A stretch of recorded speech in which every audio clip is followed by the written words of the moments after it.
Finally, it's not hot. What's going on, you guys? Welcome back to the channel. Today we are back here in the garage. So last night we worked on Alex's wagon until about 1. I got home at 1:50 a.m. so pretty late. And he just came by here a little earlier to pick up some of the stuff that I had for his car, you know, the all-wheel drive header and all that stuff, just to get his car running all motor. Now I have some of the turbo stuff here at my house for his car, so he's gonna have to bring me the turbo. We're gonna mock it up on our engine, make the full downpipe, dump tube, everything he needs as far as fabrication goes, so that way when we go put it on his car, it should be just direct bolt-on. So Alex is buttoning up his car right now. Today I gotta babysit, so I can't leave the house, and that means I can finally put in some more work towards the hatch. The car hasn't left yet because it was kind of bothering me that the bumper wasn't sitting straight, and I was trying to like tinker with it to see if I could, you know, make it fit a lot better. I don't know if this is OEM or not, but I know that the charge pipe that was coming out on this end was sticking out way too far and the bumper was bowing upward. So I took the charge pipe off, I modified it, and then I tacked it in place. Now when I went to go and weld it, I was wondering why my torch wasn't you know, welding right, not realizing that the hose is completely torn off. So my TIG welding machine is out of commission, and the car probably won't leave here until I weld that charge pipe up. But that's not a big deal because Alex also has a TIG welder. He just got to go pick it up. But there are a few other things that I got to do to this car. Damn.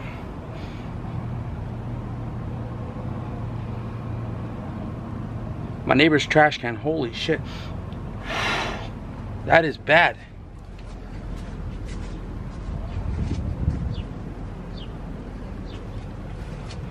Yeah. Their trash can is right there.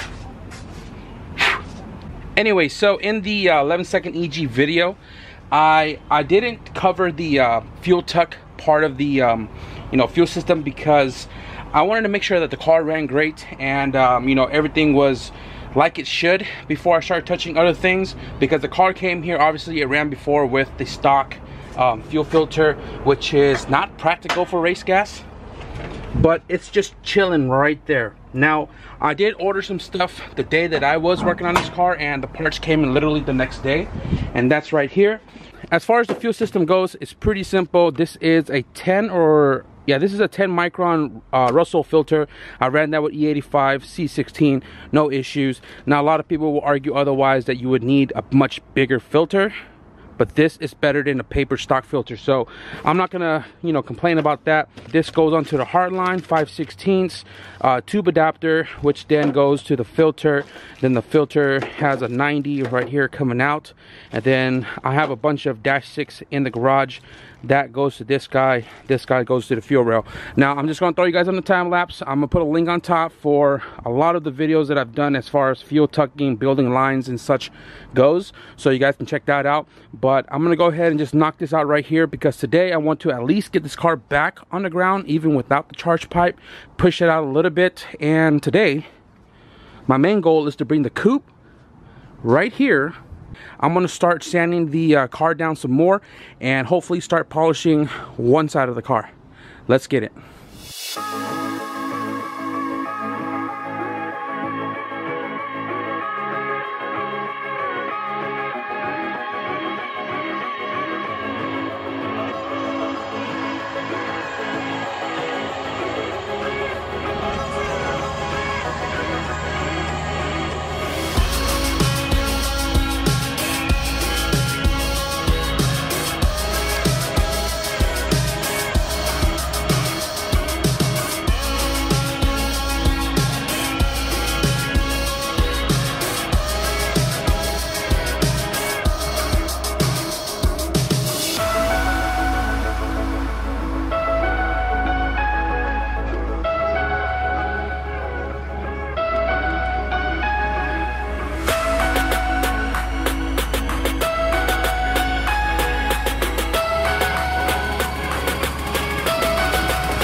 So I decided to just park the car normally because the other side's already sanded and I need to sand the hood down, so I'd rather have it pointing me instead of me having to walk around. But I noticed that the whole driver's side, now I haven't seen this car or touched this car since I painted it, since I parked it over there a week ago, and the driver's side came out satin.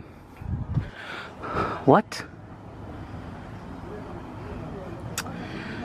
Well, lucky for me, I'm sanding and polishing anyways, so hopefully all of that comes out looking like this, if not better. And now let's start sanding.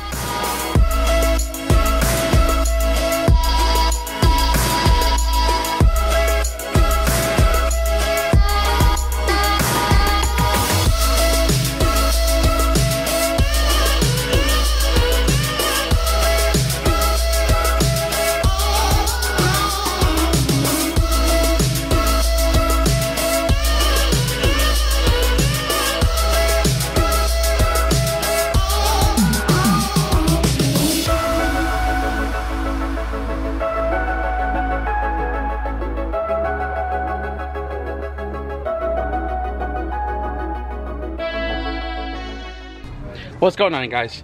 Welcome back. It's a new day, or later the next day. Now this morning I took off to San Francisco and I went to a NorCal CRX owners meet, which is tri-monthly, and given that I haven't driven the car in a long time, I decided, you know what, I'm gonna take the CRX out there. So I washed the car, I took off, I forgot the camera. I took off and then I got to the meet. When I got to the meet, I noticed the car didn't have any boost because this Audi was being a dingleberry. We hit a straightaway with no cars and I was trying to run it and I had no boost. So we got to the meet, we were chilling, hanging out. I was looking around, the charge pipe, everything, couplers and all were still all attached 100%, but I had no boost. So I didn't really question it, hung out right there in South San Francisco with everybody, hanging out, having a great time. And on the way back home, I drove the car 55 minutes, 45 miles. The car had literally zero boost. So when I got home, I kind of let the car cool down a little bit, went inside, took a shower, and watched True Crimes Daily like for a couple of hours. Now obviously it's cooler, so I came back out here, engine is cold, and I believe my turbo is done. So I'm gonna go ahead and try to stick the camera down here. Hopefully it picks up the compressor wheel somewhat. I think it's recording it. I'm gonna try to spin the compressor wheel.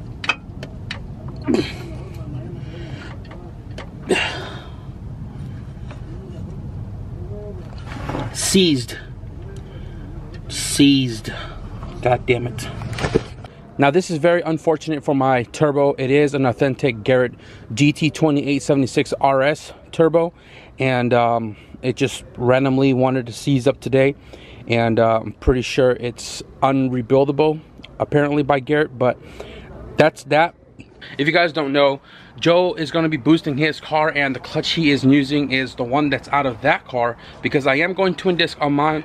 So the competition stage for 6 puck is going to Joe's. Now I have a solid reason to pull the engine out and just kind of prep the bay a little bit for when the new motor comes back. The new motor I am shooting for in the car for race word now is the sleeve motor. So the sleeve motor should be back in a couple of days. I did pay almost in full a week ago on Monday, and that day it was sent to the machine shop. The machine shop should have been a few days, and then assembly should be only a couple of hours. So the motor should be back soon. He knows that I am trying to get ready for race wars. Now if I don't get my motor back in time per a certain date, because I would love to have my car running and driving and tuned a few weeks before the race, so if it doesn't come back by a certain date, I would probably say mid next week. Then I have a buddy of mine, also locally, he's around the corner from me. He hit me up recently and told me he's willing to help me re-ring one of my GSR blocks, and he has rings and bearings and stuff in stock. So if it came down to it, I'll take one of my blocks to him and, you know, work out a deal, get a block rebuilt, and then we'll just slap in a full stock GSR back into the car, turn up E85. Now if for whatever reason he's busy or whatever the case may be, I did order my own set of MPR nip-in rings. These are 81 mil standard. So if it came down to it, I've been doing a lot of research, a lot of reading in the book. I'm probably going to attempt to do my own block. Now, like I've said before, I'm not really confident on doing it, but the only way to learn really is to just go and do it. I still need a ring compressor, which I can borrow, no problems. And that's that for the new motor, whichever block comes up first for the CRX. So be sure to hit the subscribe button to see all the updates to come for the CRX. Now last night, guys, I didn't get too far. I did the whole driver's side right here, pillar. I did the hood. The only thing I didn't do was the fenders. The fenders are clean. I was debating on sanding them down, but I think I'm gonna do 2000 grit because it is really clean, but it does have the overspray from, you know, when I was painting the driver's side. And then I'm gonna hit the roof with 1500. Now I'm not sure if I'm gonna polish tonight because it's already 8 o'clock, but I at least want to get the car fully sanded so that way I have all of tomorrow to bring this paint back out.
We lost quite a lot of daylight here because I took a break from polishing the car.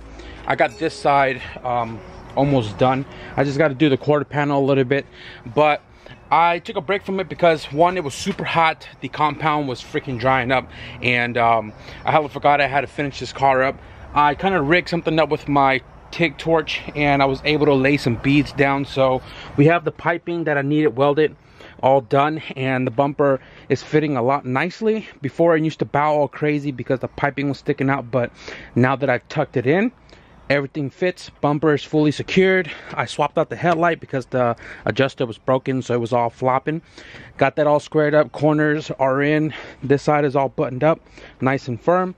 I also wired in the fan as well too because I don't know where the fan plug is at. So I got this wired up directly to power with a 30 amp fuse in case, you know, when the car is at the track, made a nice pass, and then you want to cool the car down. They can turn the key off and then run the fan to cool the engine down a little bit. So that's direct. I even labeled it right there. It says fan. And right now what I'm doing is I am trying to figure out the wideband. So I realized that they bought this from somebody else and the plug wasn't there. So what they did was they just took like ECU pins like this right here and pinned it into the slots on the wideband itself right here. Now that I've taken it apart, I don't know where the wire goes. I don't know what's the pin out. I cannot find it for the sake of my life. What's power, ground, so on and so forth. So what the gauge was doing before was it was showing 7.4 consistent, and it wasn't changing. It wasn't, you know, giving me any type of reading. So I was trying to fidget with that a little bit. But if I don't tinker with the AFR, the car is ready to go home.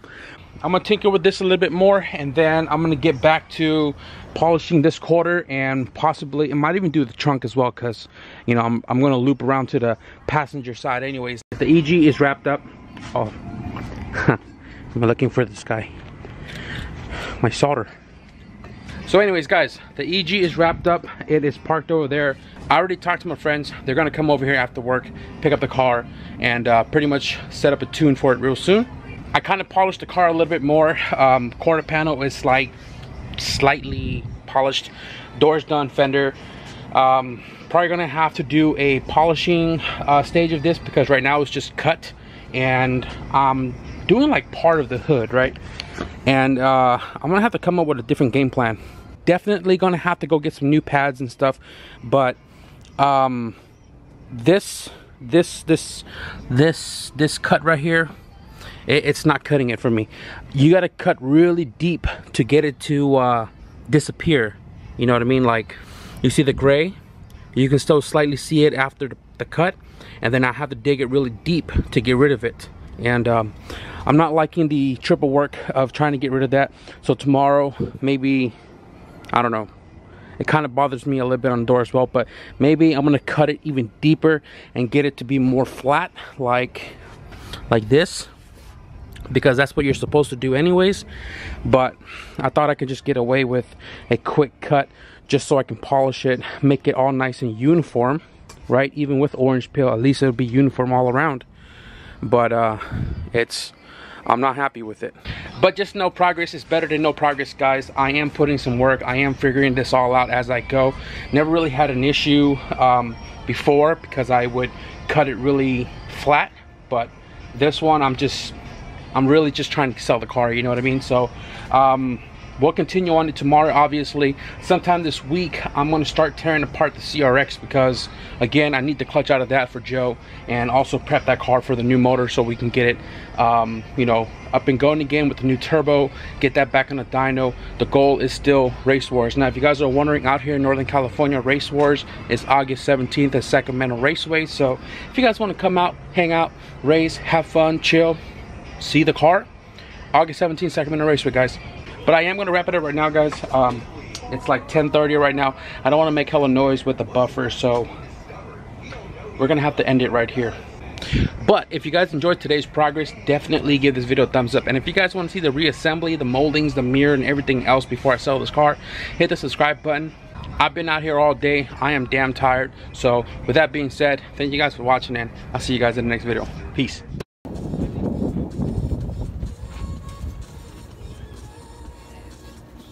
Pepperoni, huh? Yeah, I was debating it, but I'm like, nah.